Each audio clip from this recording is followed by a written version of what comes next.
Welcome to the EchoCast, episode 45. A bit late this time, huh? I wonder why. I suspect if you're listening to this, you know why. It's because the embargo just ended. This should be posted at Monday, the 4th, at noon Eastern Time, United States, whatever. And the reason I waited to post this is so I could go in depth and talk a whole bunch about what I saw and what I did at the hands-on event in San Francisco for The Division 2. So I'm sorry to make you wait a day. Most of y'all listen during the week anyways. So let's talk about it. But first, I'm going to talk about some content updates because I think they're still worth listening to. So, man, so much to talk about. I honestly am a little overwhelmed, and that's okay. So, content updates. Okay, so including the YouTube video for this, I will have 8 videos coming out between Monday and Wednesday. There'll be 2 on Monday, 3 on Tuesday, and 3 on Wednesday. Mostly gameplay videos. The first video will be a little bit more of a talk and the thoughts and opinions. A lot of what you're going to hear during this podcast. And then the podcast video that will actually have a bunch of new footage though. So I suggest checking it out just for the footage, if anything. And then we'll start streams on Thursday. Thursday through Sunday, I plan on streaming every day, for hopefully at least 4 or 5 hours, and we'll really dig into the Division 2. I'll show you stuff that I've already seen that I want other people to see. We'll do some PvP, we'll knock out some missions, we'll do some open world stuff, and we'll mess around in the Dark Zone a bit and see what that looks like. So, I want to do a thoughts with Bond as well. If you guys know my Words with Bond series on Medium, I've occasionally done ones where I just type up an article, and I may do something along those lines, but we'll see about that. And finally, I'm going to do a bunch of Twitter posts. So I've compiled some kind of janky pictures of like gear brands and guns and talents and stuff that you can check those out as well. So just keep an eye out on my Twitter for that. I'm gonna try to do a giveaway soon, full of merchandise. That Good Stuff brand or whatever that promoted a bunch of Division stuff. I ordered a couple mugs from them and I'm still waiting for them to even ship. So as soon as those come in, I will start up the giveaway. And it'll just basically be a bunch of merch. I have some extra shirts here. I've got an extra comic. I may throw in some random stuff from E3. And we'll do that. So be on the lookout. Stay of the game recap. Well, we don't have a stay of the game this time. We do have a special report coming on the 5th. I assume at the regular time, probably 11 a.m. Eastern time, but be sure to look out on the official page for that. I expected to actually be able to give you guys some details about the stash space and the season pass and all of that, but I haven't gotten the information quite yet, and we will I'll detail that as soon as I'm able, basically. Doing that, I'll probably put it on Twitter now and share it on the Division 2 hub and on my account. So be on the lookout for that. The impression I'm under with the little I know about the stash space and season pass and all that is that if anything, it's underwhelming. But until I have real details that are official and that I'm allowed to release, I'm not gonna go more into it for now. So drum roll, please. The Division 2 hands-on event. So we were allowed to say we were going on this trip. So most of you or anyone who pays attention to me on Twitter, you know, bless ya, should know I spent a couple of days out west in the United States in San Francisco I can tell you now that it was a PvE and Endgame focused event. And yeah, so I flew out. My flight out was not great. I was stuck beside a mom and the child was kicking the seat in front of him the entire time. And then the second flight, I was between two guys who got there before me, and took both armrests, and it was just awkward. I was bigger than them though, so eventually I got my armrest. And people are just annoying on planes, so never another middle seat for the rest of my life. That's where I'm going with that. The hotel we stayed at was awesome. The food was really good. The area we were in was really neat, and I walked around a little bit. I didn't get to explore as much as I wish I would have, but it was kind of an exhausting trip, more so than I thought it would be. So I still enjoyed it though. It was great, and I got to meet a lot of people. So I got to meet Yannick again. I had seen him at E3 last June as a star player. He was really great to talk to. I definitely got way more time to actually chat with him this time. I got to spend a good amount of time with Keith from Red Storm. You would know him as, I think, A Kill a Death or something like that is his Twitter handle. Keith Evans, he's really cool dude. You would recognize him. He's been on, he's typically the one on the State of the Game streams with Terry. I think that Tony Sturzel's been on there before as well, but Keith is typically the one that's on there. So he was great. I got to meet some of the fellow streamers as well. Lieutenant Buzz Lightyear was there. It was awesome to meet him. I'm glad our voices didn't shake San Francisco into the ocean. And KCG, Paris, a bunch of other great people. It was nice to get some people face to face. There were definitely more people, it seems like, at the second day of the event, which I didn't attend, that I actually had met already. So it was actually really cool to get to meet people that I hadn't seen before, put some faces to names, and interact with some people I just wouldn't have normally interacted with. I will say I was completely out of my element and had no idea what I was doing. I actually did an interview with Yannick where I didn't record it correctly, and my recorder actually died. So that's all gone. It was a nice little conversation too, which is a bummer. I tried to record some other things as well so I could more accurately describe some stuff that's coming, and it was a disaster. So hopefully there were some other people there who knew what they were doing better than me, but I'm still happy to talk about what we did and what I saw. So I want to break it into basically what I saw, how the day went, and what I thought about what I saw. I'm gonna be happy to give a couple things I'm a little worried about or concerned about, but it's pretty minimal, and we'll go into it. So so the day consisted of a briefing on just the PvE side of the game and the 1 to 30 journey and the things that you can do. Then we got to play for a few hours. We ate lunch, another briefing on the Endgame and what that means and what is coming, which I'm honestly not 100% sure how much I can talk about. So if this episode gets edited later on, don't be surprised.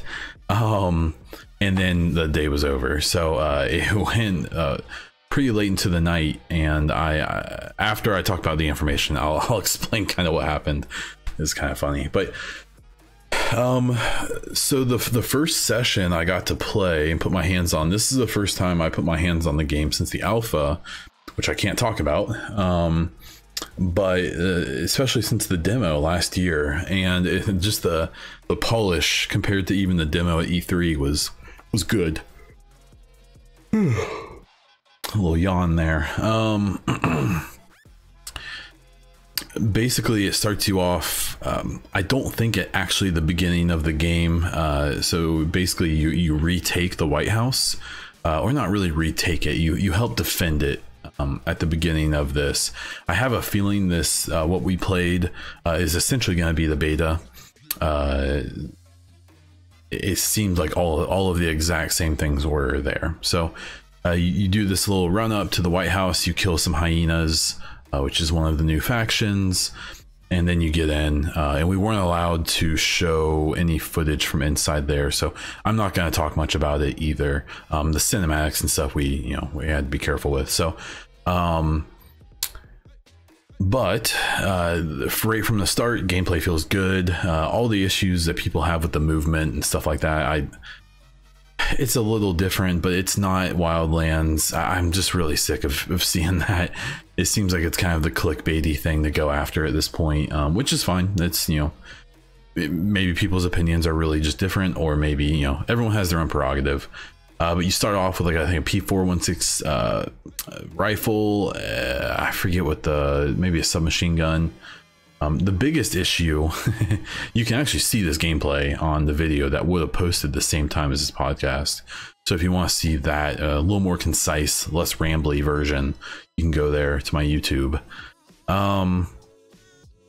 From there, you get the White House, and then you go out, and there were 2 missions that you could complete during this part of the recording and the hands-on.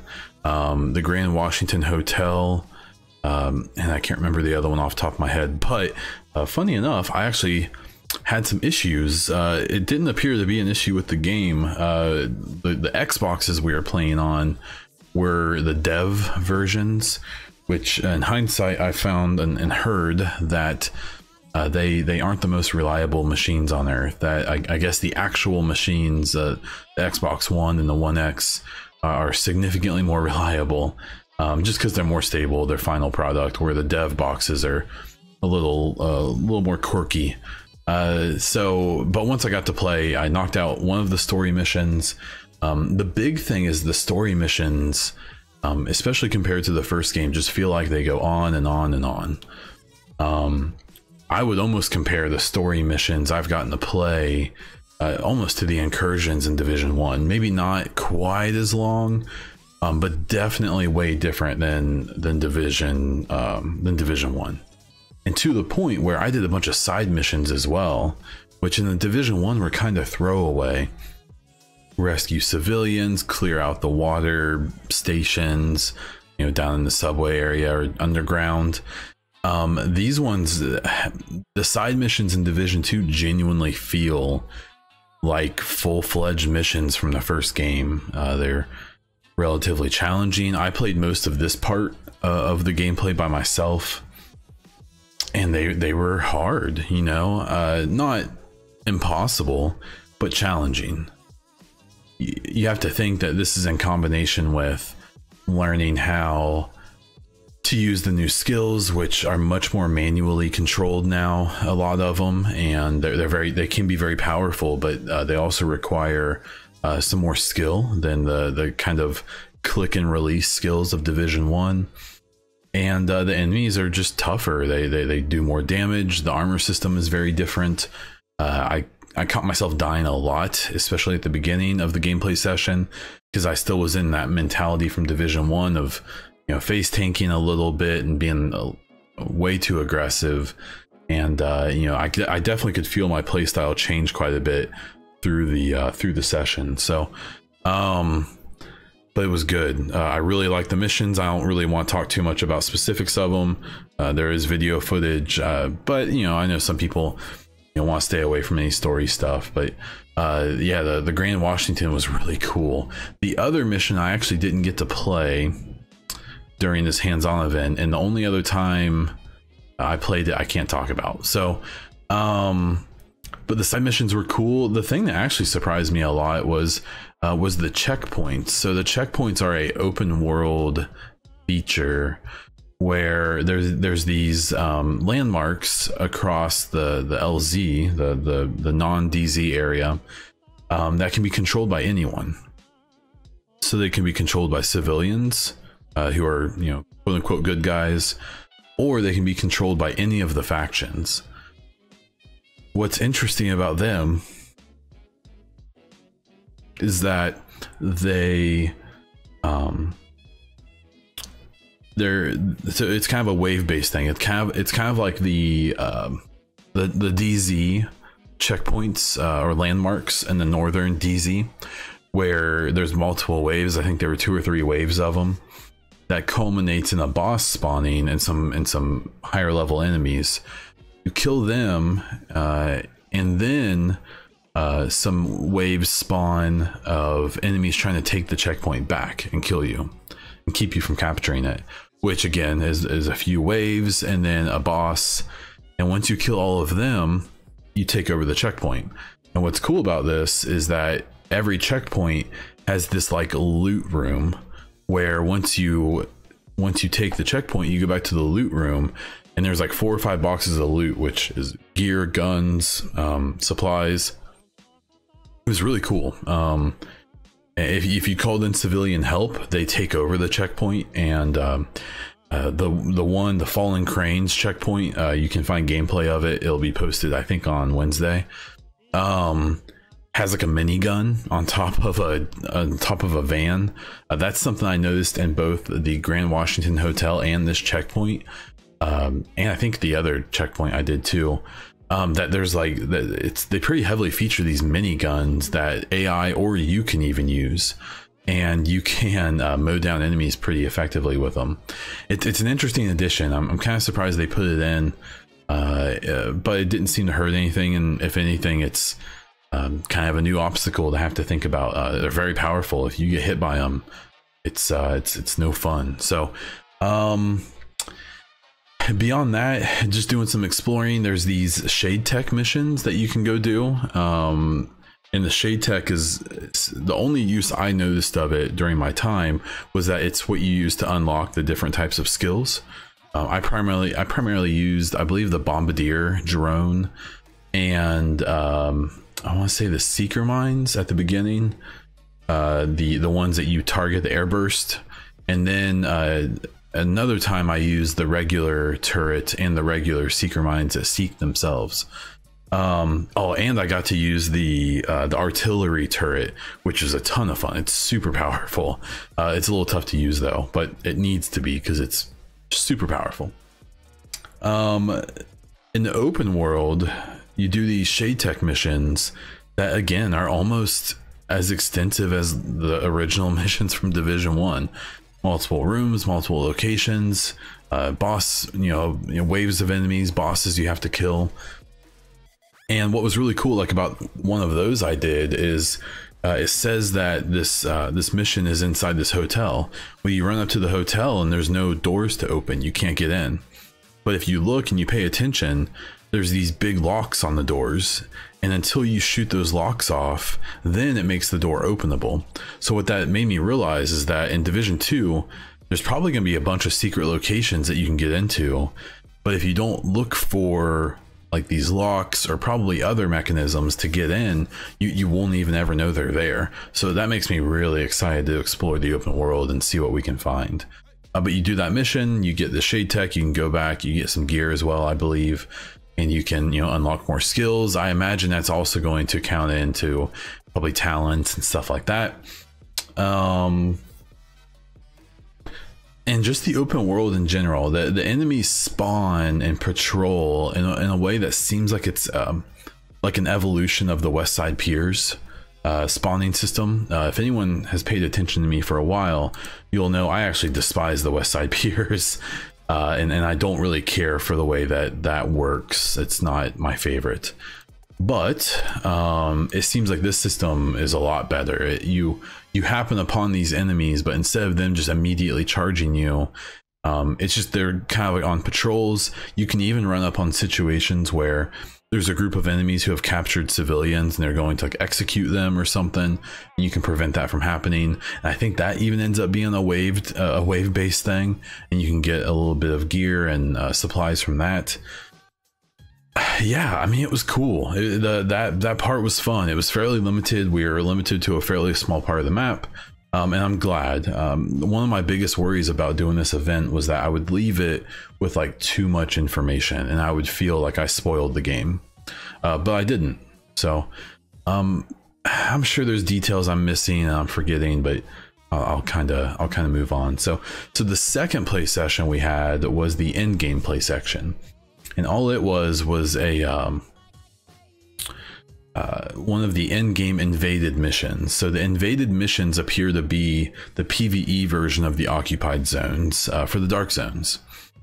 And so the invaded missions are regular missions you play during the game, but they have these new enemies in them. And these enemies appear to be that Black Tusk faction that you see at the end of the story trailer, and that we've seen in some of the DZ stuff. And what it appears they are is essentially these invaded missions basically seem like they are the legendary missions of Division 2. So rather than fighting some like super duper true sons the way that we fought like the super LMB in Division 1 in Legendary, these invaded missions literally have a whole new faction. It appears the missions have actually change to essentially a whole new mission as well. Because the new faction has a different goal. They're there for a different reason. And the Black Tusk is a bizarre faction. The True Sons, the Outcast, the Hyenas. I assume there's probably more factions we don't know about yet. They're very different from the factions in Division 1, but they appear to be, you know, just kind of regular. You know, they're either soldiers or, you know, these mercenaries or whatever, and they have some technology but not that much. And well, these Black Tusk guys have robot dogs and track tank things that have guns on them and can jam your shade tech up. And when we first loaded into a mission, I was just flabbergasted, to be totally honest. They move, they can be very aggressive, but they kind of cover each other too.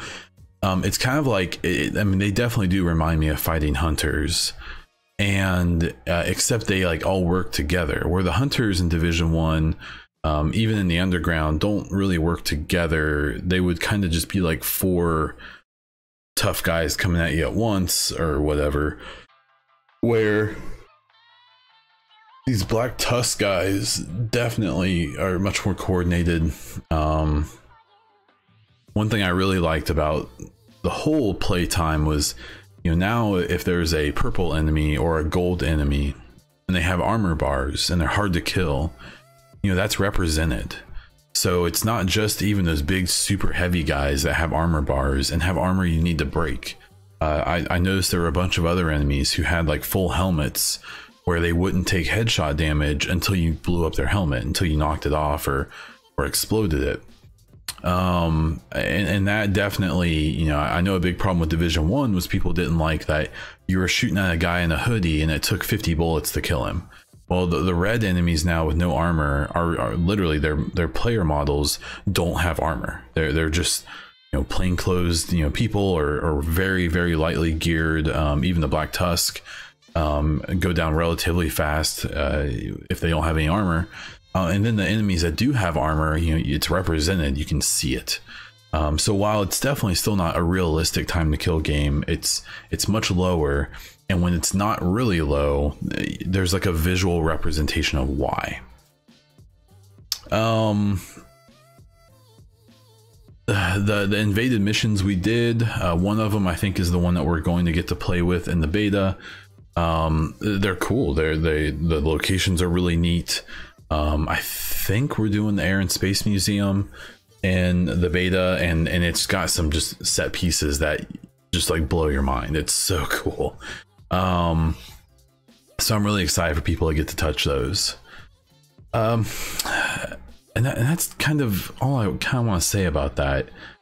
The next thing I'll kind of talk about, and probably the last big thing here, is I went back in my footage, and you can see some of these pictures probably on Twitter. I'll post them. But I basically went and I took screenshots and cut up, you know, like some of the gear I found, the talents that were on that gear.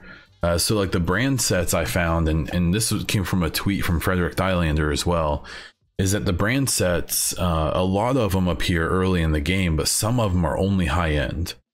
So there's So the brand sets I found so far are the China Light Industries, which appears to be a shotgun brand. The Gila Guard, which appears to be kind of like it's got like resistance and armor to it, like that's its bonuses. The Wyvern Wear is a headshot brand, it seems. The Sokolov Concern is an SMG brand. The Badger Tough is a health on kill and damage to elites. Murakami Industries is specifically has a Firefly skill power, which is one of the new skills. So that makes me wonder if there's going to be whole brands that are just for increasing the ability of certain skills and stuff. The Fenris Group, which has damage to elites and health on kill on it, and the Richter and Kaiser. A lot of these people have seen, maybe a couple they haven't. The Richter and Kaiser is actually a pistol brand, which is very exciting for me.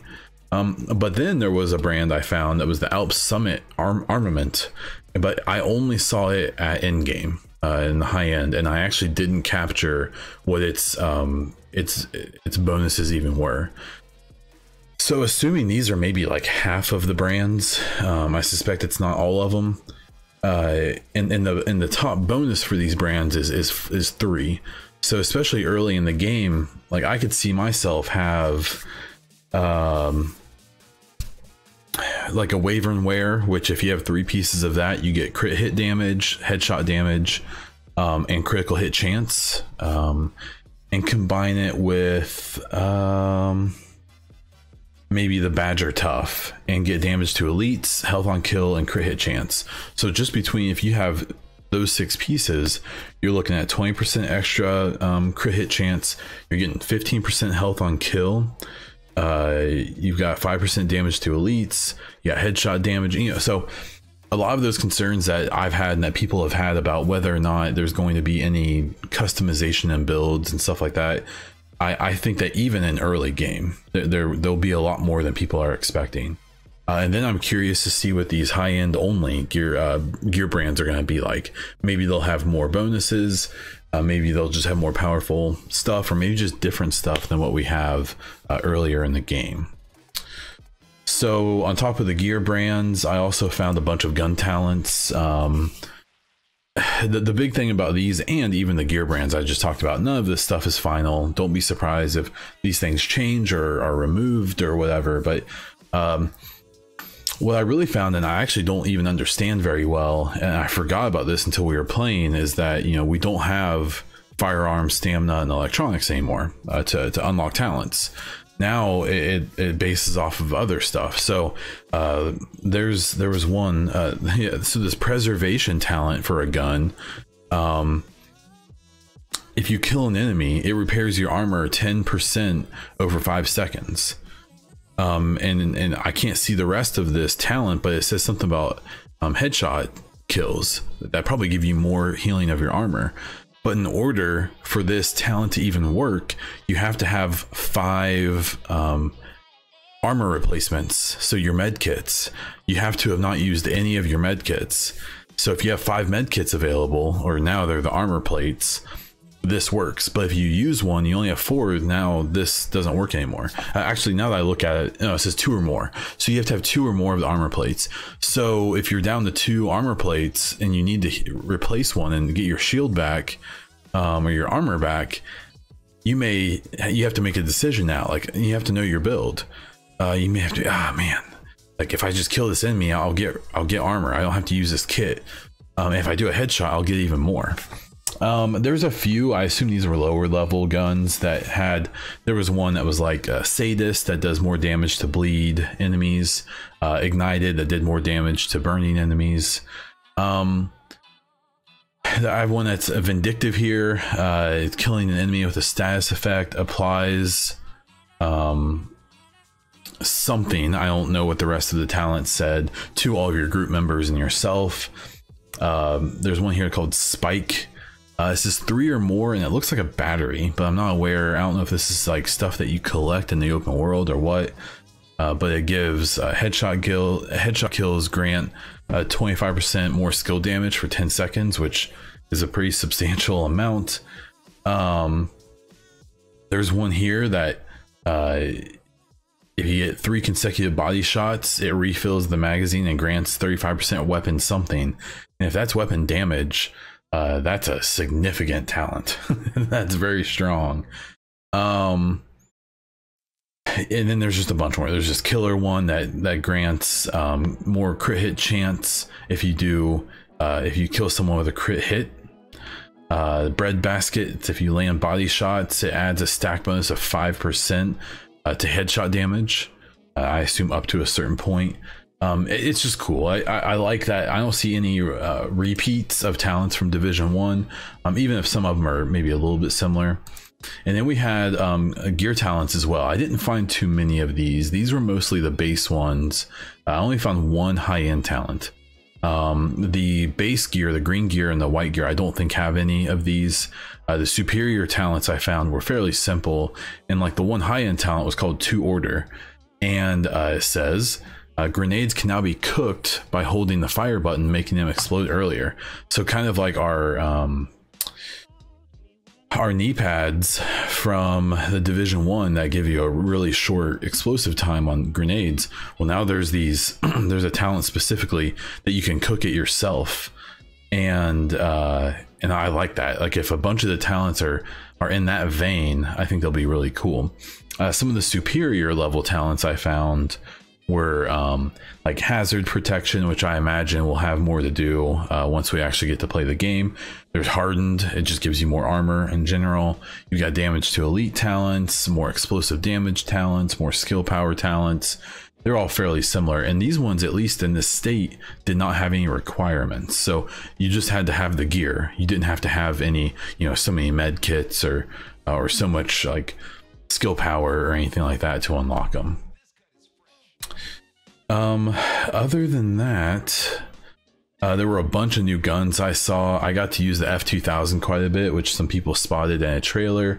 I got to use the SPAS 12, which was really cool. That was a lot of fun to use.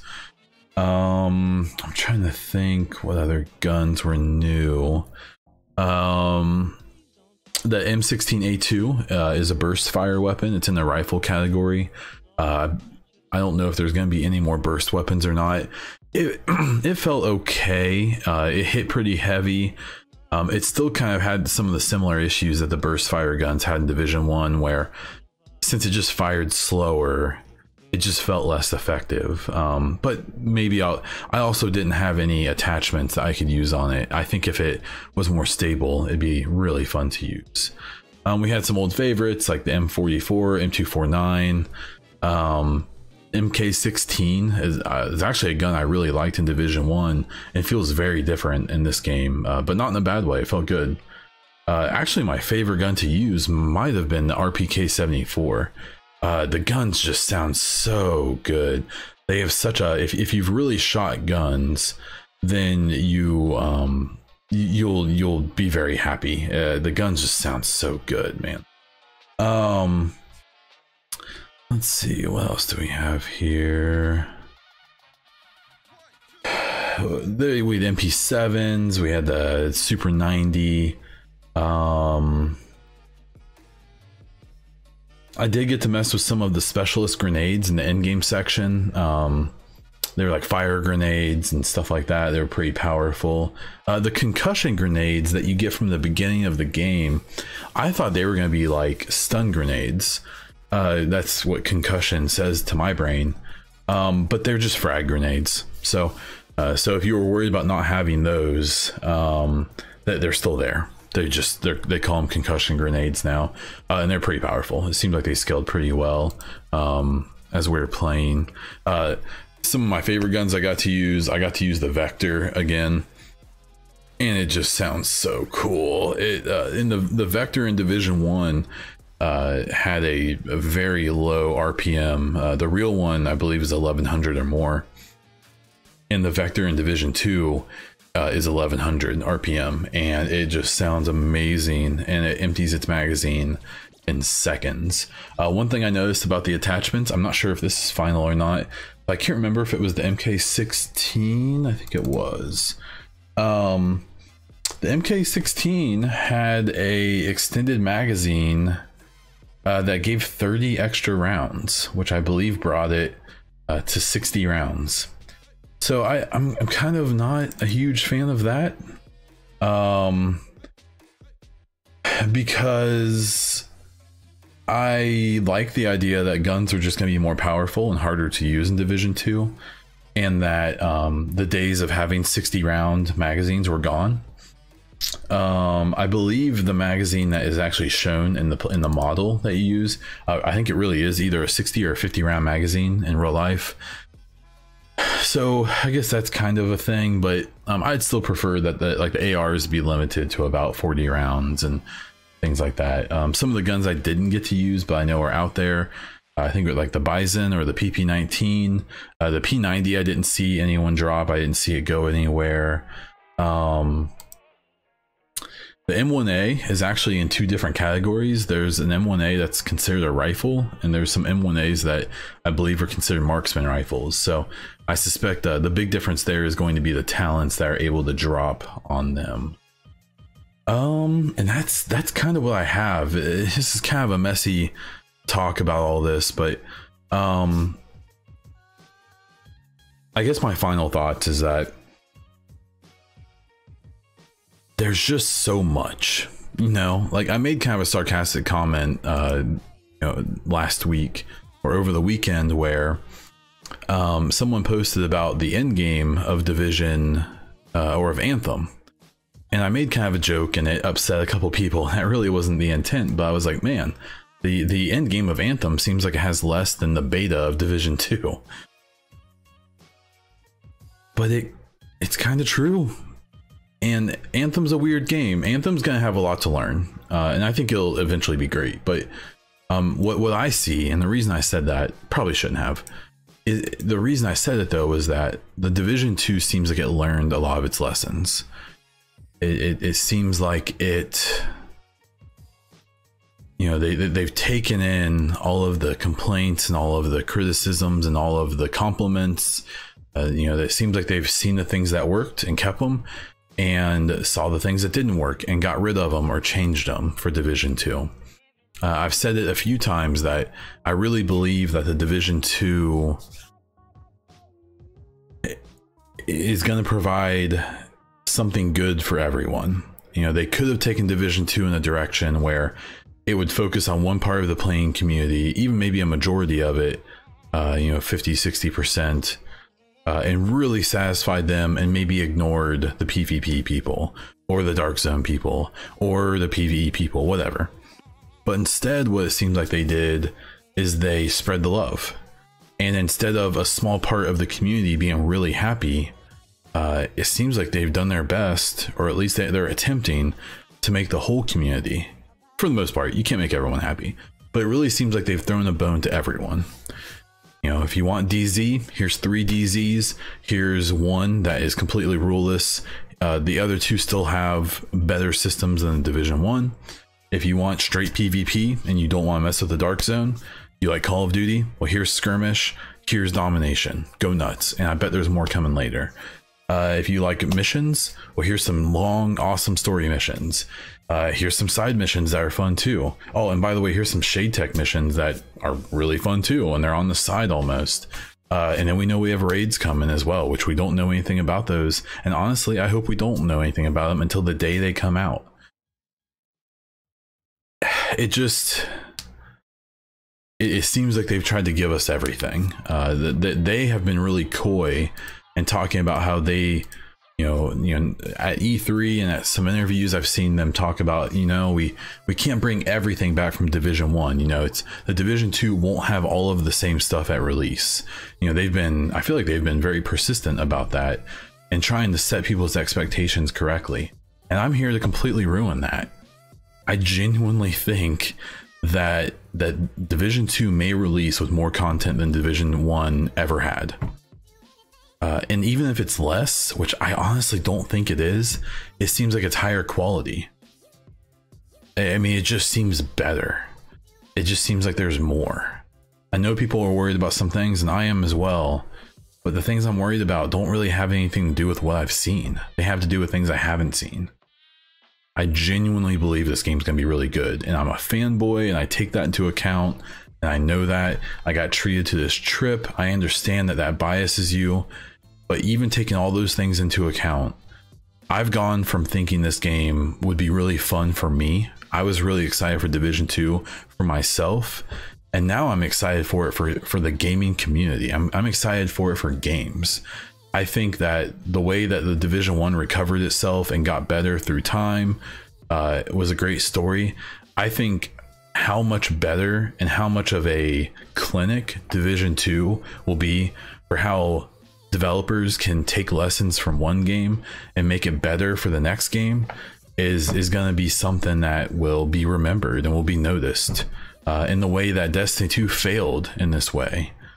I think Division 2 is going to succeed, and I'm really excited about that. So I really hope, you know, there's still some things I want to know, but I mean, I pretty much at this point I'm willing to completely endorse people pre-ordering this game and getting hyped and being ready to have fun with it and play it. I don't expect it to be perfect, but I think it's going to be pretty damn good. When it comes to the things I'm worried about, you know, I've still been calling for the stash space and season pass information. I made a tweet last week about how we need clarification on those. We're getting to the wire, you know. It was really well received by a lot of people. It wasn't meant to be a clickbait thing. I have no desire, you know, I didn't make like a big video about it and monetize it because I can't. I wouldn't anyways. I really believe like the conversation behind microtransactions and Division 1 got really ugly, and it made careers out of people who wouldn't have otherwise. And I don't think it was right. I think that there was a lot of sensationalism. I think there was some straight up lying going on, and then there was some patting on the backs of people to themselves after like encrypted caches finally got released. That these people thought that they made the difference, when really all they did was give attention to people who ended up being a huge detriment to the game and the community itself. And that I think that they just did with encrypted caches what they meant to from the start. So the stash space thing needs to be cleared up. I hope that I can bring that information sooner and later. And same with the season pass. The additional activities, I honestly expect them to be underwhelming. Maybe some side stories, maybe some extra side missions that you don't get unless you have the season pass. I don't know. The meat of the season pass appears to be the early access. And if you don't like that, that's totally fair. I personally don't have an issue with it, but I'm also someone who's buying it. So maybe that's why I don't care. So I was hoping to bring you guys information about that. I don't have it yet. Hopefully I will sooner than later. I will jump into listener questions. So Brian the Incredible says, do you think there will be a meta loadout from the beginning, like D1, Division 1, I assume, or do you think they'll have it pretty balanced? I think it's impossible to truly balance one of these games. I don't think you can really balance these games 100%. That said, I think that this new gear brand system and a bunch of the talents it looks like we have, I wouldn't be surprised if a couple builds rise to the top. There's a lot of builds that just give straight weapon damage, and I have a feeling people will gravitate towards those. But I also think that people who are a little more creative are going to have the ability to make other builds that counter those builds well. I fully expect there to be a meta, but I don't expect the meta, I assume we're talking about PvP, I don't expect the meta to be unbeatable the way that like Striker was at one point in Division 2, 1.8 point whatever. I think that people are going to gravitate towards just damage builds, and that's fine. That's the easiest thing to do. Requires the least amount of thinking. But I really do believe from some of the brand sets I've seen and the talents and so on and so forth, I think that there's going to be the opportunity for people to get creative and make builds that are different and just as effective. But we'll have to see. On top of that, I really do think that they will be happy to change things up, adjust things, rebalance, and do all of that. And the biggest thing is, I just hope that there's a huge priority on that. In Division 1, I don't think we ever got a new talent on high-end gear, despite the fact that 95% of the talents and high-end gear are completely useless. That's something that kind of is what it is with Division 1. Absolutely cannot be a thing in Division 2. And then Nitro just kind of gave a general statement, and basically it just led me to believe that I should just kind of talk about my attitude towards microtransactions. And it's really not complicated, and it's probably not gonna, you know, it's not gonna satisfy the people who got really outraged about them. As long as it's not pay to win, I don't care, is my basic statement.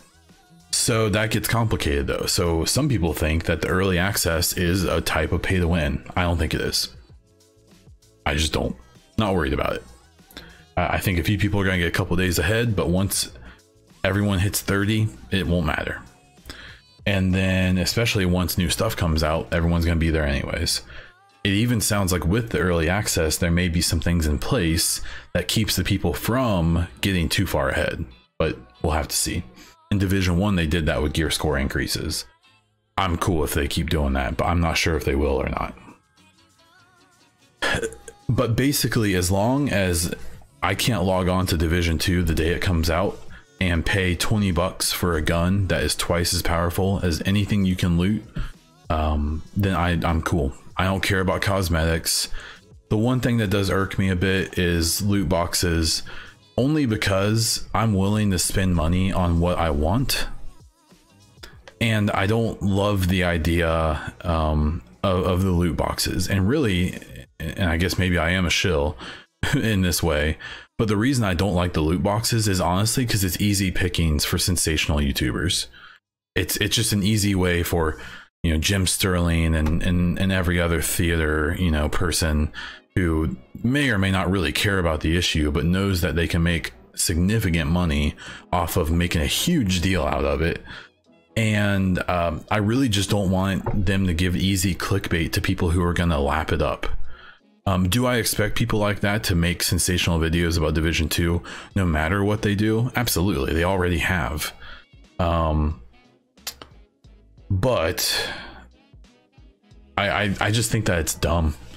Just give me, you know, give me a clothing set for $5 the way they did in Division 1 when it first came out. The Marine set I bought the day the game came out, and I still use it. I love those, the aesthetics of those. So with microtransactions, I just don't get all worked up the way a lot of people do. This game is meant for people 18 and up. If kids are playing it and they're getting their parents' credit cards, in my opinion, that's a whole different issue. That's not completely on Ubisoft. That's not completely on Massive, in my opinion. That's a whole system problem, and maybe they can do stuff to make it better. But to me, that's like making, you know, like a car company make it, you know, have to focus on making sure kids can't turn on the cars and do something. Like, they shouldn't be there anyways. And so there's more to it than that. You know, I like to think that adults should be allowed to spend their money however they please. You know, because the big thing that people focused on with microtransactions in Division 1 and other games was that it was turning children into gambling addicts, and it was giving adults with gambling addiction, you know, a way to waste their money. And as someone who is the son of a gambling addict, taking those out of that issue of children and gambling addicts shouldn't even need to be the main issue with loot boxes. A part of it, sure, why not? But the way that people made those two issues the headline, to me, felt very clickbaity, very sensational, because all you should have to say is paying money for random items is dumb. Now, underneath that, under the umbrella of that problem, is the potential for children to use them and get a dopamine hit out of it, and to abuse their parents' credit cards or whatever, or a gambling addict to fulfill their need through this. But I don't think those are the main issues. I think the main issue is paying money for something you don't know about, and I don't like that. Now, in the Division 1, they had encrypted cache keys that if you played the game for 20 minutes, you could earn one. It was easy. maybe that's probably an exaggeration, but still. So basically, as long as it's not pay to win, I don't really care. I would just prefer if I could just pay for the stuff I wanted. I'd prefer no loot boxes, but if they are gonna do them, there at least needs to be a free way to get them. So there's that. Bond's outlook on microtransactions is what it is. That's what I have this week. I'm really excited for the beta. By the time I do the next podcast, we'll be face deep in it, and I can't wait to talk about it. Can't wait to talk about my impressions, and we'll go from there. So if you like the podcast, please follow on whatever platform you're listening to it. If you're on iTunes, I would really appreciate a rating and a review. If you listen on YouTube and you want to see more, please subscribe to the channel, like the video, and comment below with your thoughts. Do you think I'm an idiot with what I said about something? Do you agree with me? Do you have a different stance? I'd love to hear about it. You can find me on Twitch, where I stream multiple times a week, and on Twitter as Bond Diesel. You can find links to those pages as well as a whole bunch of other stuff in the description or somewhere in whatever platform you're on. That's what I have this week. So until next time.